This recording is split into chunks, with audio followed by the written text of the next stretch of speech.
focused on story of seasons, you'd expect the next game I'd be reviewing would be All of Town Pioneers, right?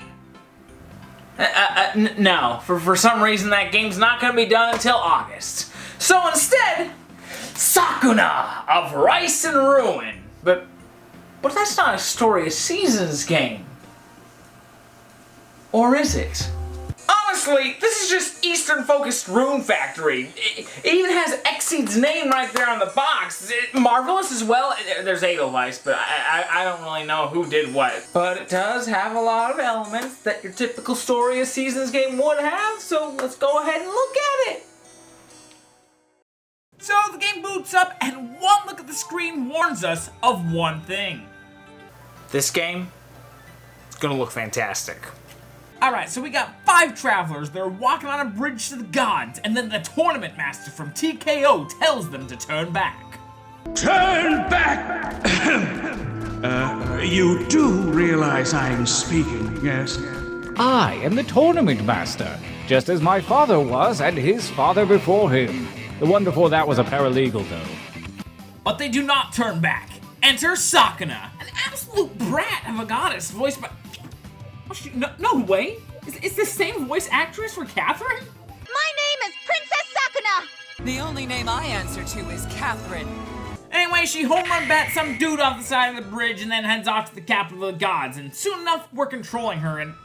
Wait, do I start out with a grapple hook? We start out with a grapple hook! Yes! Any other game that has a grapple hook, exhausts all the platforming challenges that require simple jumps before giving you the grapple hook. But this game just starts you out with one! Well, that's just perfect game design. So I go through the opening area and get a hang of the fighting, and not gonna lie, it's pretty snappy and entertaining. You may not have a dodge roll, but you do have a dodge grapple. Hook your opponent and pull yourself to the other side and start slicing away. Anyway, some story stuff happens, and Sakuna accidentally blows up all the gods' rice reserves, and as punishment is banished to the Island of Demons to grow rice. And this, my dear sweet little stag beetles, is where we draw the parallels between Story of Seasons and Sakuna. You see, you grow crops. However, unlike other farming games where you could have 10 or even 20 different crops to tend to and manage, we have one. And we are gonna learn a lot about this one crop. The name of the game is rice. In Stardew Valley, wanna be a rice farmer? Walk over there, hit the ground, boom, now you're a rice farmer.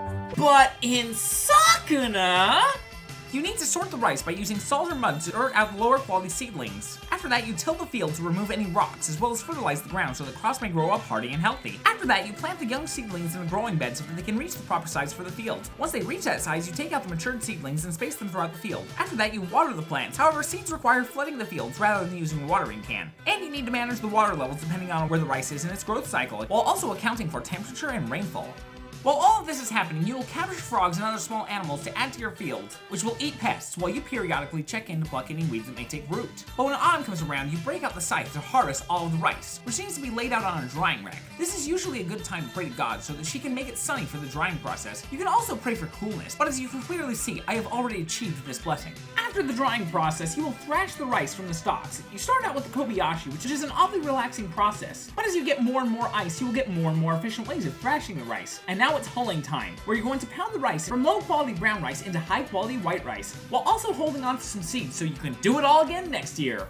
Alright, so I probably just suffocated you there, but this game does a much better job of doling out the tasks each year, and it's all interspersed with some combat, which I'll get back to eventually, but I do have to say, specializing on just one crop is fairly interesting, and after a year of work, very rewarding. And I mean, just look at that rice. I earned that. In fact, it looked so good, I actually wanted to try some white rice, and you know what? Rice. It's freaking disgusting. But that's just Chad, a stupid American who can only eat food if it's been drowned in sugar, salt, or both. The characters actually do like it, and for the first few meals, they have unique dialogue that actually adds a lot of life and makes them seem like a big happy family, even though they are not. They were all captured by the same bandits and escaped, hence the guy that Sakuna frickin' Ponta stated.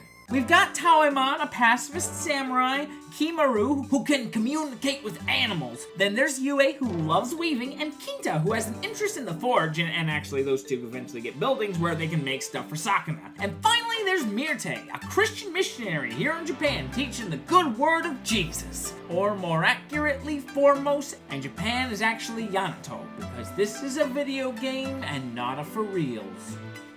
But as you make the meals, you really start feeling like a family. By the way, it is very important to choose your meals. Most of the stats don't really matter, but you need to ingest something every night with the natural healing buff. If you don't, you are toast, because this game has combat.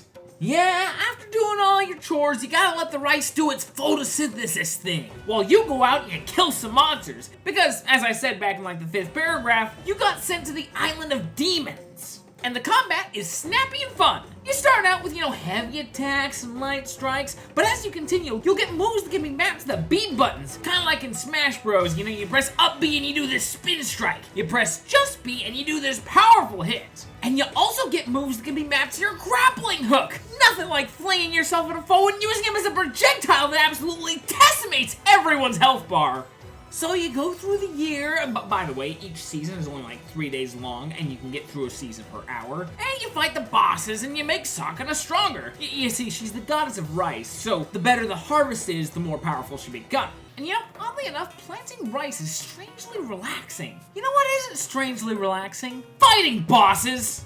And on their own, bosses wouldn't be that bad, but they always have infinitely spawning creeps waiting in the wings.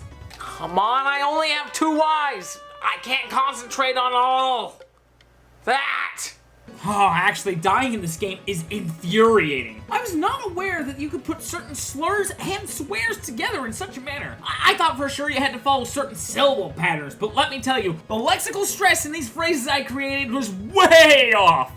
Anyway, as you kill more bosses, you'll take over more of the island, and even though you only have the 1 rice field, you'll actually get higher yields, because, Taoimon and them will take care of the other fields in the exact same manner that you did. But there's only one reason that I'm even mentioning that, okay? Because I saw one of the most remarkable cutscenes I have ever seen. It is literally 3 minutes of the cast planting seeds and singing in Japanese. Like literally, 3 minutes. No, seriously, it's 3 minutes! They cut the main love song for Pocahontas because kids couldn't sit still for 2, and I'm expected to just sit here and watch whatever this is? 3 minutes! And I don't know what else to say. I mean, that's the meat of the game. You expand your crop yields, you go get more areas, you collect materials so Kinta and Yue can upgrade your tools.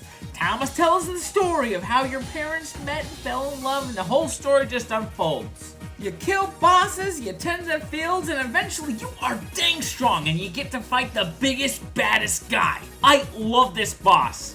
He straight up has a gun, and every time he fires it, a rabbit demon runs in and gives him a new one. You kill him and you're feeling pretty good, but then the volcano explodes. And this is where the game goes from good to complete BS. Seriously, I would stop playing here if I were you. In fact, I almost did.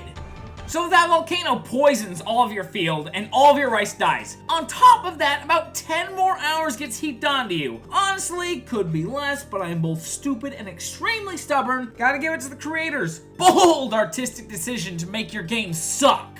Okay, so here's the thing. You are now re-entering the game, but all of your stats have been freaking halved. Okay? I thought I had just won, but now I am helpless. HP cut in half.